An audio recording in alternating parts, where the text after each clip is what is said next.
I said this before, once prior to this video. I said that this is my mouth. Whatever I want to say out of my mouth, I'm going to say it out of my mouth. So if you don't want to hear it out of my mouth, click off of my video, because this is my Facebook and this is my video. My Facebook and my YouTube, or wherever you're watching it at. And I'm going to say whatever I want to say out of my mouth, because it's my mouth. Of course, my mom gave me this mouth, and God put my mom down here. So I'm going to say whatever I want to say out of my mouth. So like I said, if you don't like it, click out of my video. Alright, real quick, I want to give a little shout out to everybody who gonna do the same thing tonight that they usually do. The same ordinary stuff that they was doing last year, that they was doing last night, that they was doing last weekend, instead of taking the time out on New Year's Eve to ask God for change for 2011.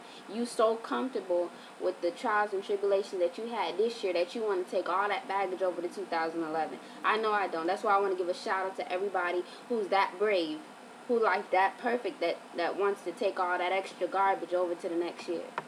Hey, check this out. I thank God for the people that He has placed in my life in 2010, because all of them are great, wonderful. And in 2011, I have already claimed it. Check me out. You have to claim your joy. I have already claimed that as my golden year, as my year of greater demonstration. Big things, fireworks that happen in 2011. That's why I thank God for allowing me to take these new people into my next year.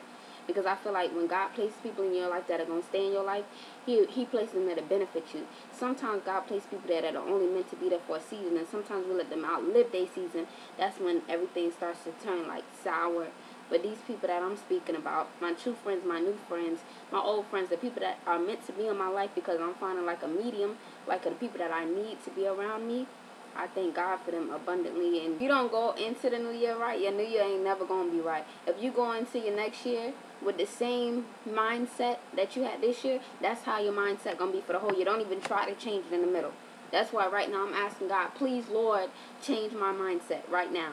Right now, tonight, before midnight. Because if you don't, it ain't never going to change. That's why when people get New Year's resolutions and stuff like that, and they wait a little while to start on their New Year's resolutions, people that be trying to do diets and stuff, it don't never work. Because if you wait too late, if you don't ask for the help at the beginning of the year, you done. I'm telling you.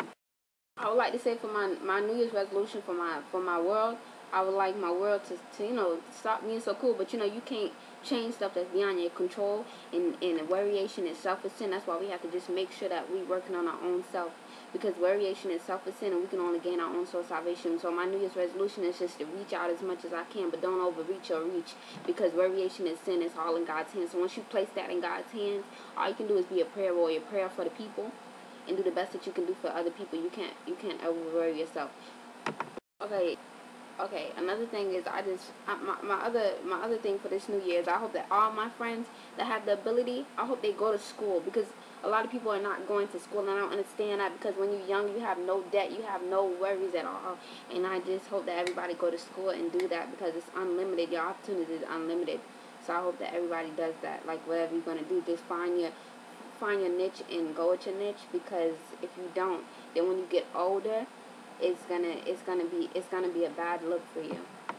Once again, everything that I say it because I love y'all, and I say it because I want to be a living witness, a living testimony. I don't come to you as a hypocrite. I don't come to you as a perfectionist. I come to you because I know about the glory of God. And sometimes people act so ignorant and blind to life matters, and they don't use the brain the good Lord gave them when it comes to stuff involving life. It's not rocket science. Life is not rocket science. People just got to use their dome, and they're not using it. I love everybody. Even the people I don't like. I don't like everybody, but I love everybody. And I just hope that everybody have a flourishing New Year, a flourishing 2011. I don't want nobody to be on the same stuff that it was on for 2010.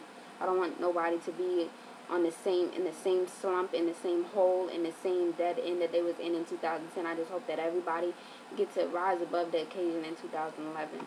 I just want to remind everybody, give your heart to God every night. Every night before you go to sleep, make sure you give your heart to God every night. Because tomorrow's not promised to us. We know that, but sometimes we forget about that. Tomorrow's not promised to us, so make sure before you go to sleep, quickly give your heart to God. Because no matter where you go, no matter what happened in mid-sleep, you will always be with God for eternity.